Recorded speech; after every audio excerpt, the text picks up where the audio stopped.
Siamo col mister Gabriele della Roma Calcio a 8. La domanda sorge spontanea: un primo tempo giocato così bene contro i campioni d'Italia e fa pensare, se aveste giocato tutte le partite così avreste molti punti in più.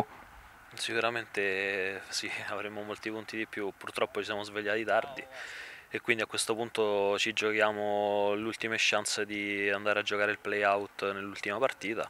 Speriamo bene, speriamo sicuramente bene. Dà la colpa di oggi più ad un calo fisico o psicologico della sua squadra? No, la colpa di oggi è che dall'altra parte c'è una squadra fatta di campioni che sicuramente nelle occasioni in cui ci ha messo in difficoltà ha trovato le reti del 2-1, non puoi regalare niente, lo sapevamo dall'inizio, abbiamo fatto una grandissima partita però sotto tutti i punti di vista, quindi non ho nulla da rimproverare ai ragazzi oggi. L'ultimo match è uno spareggio vero e proprio contro il Bliss.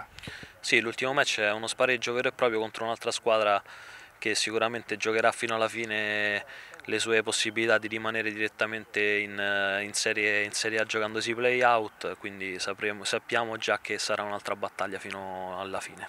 Grazie mille mister.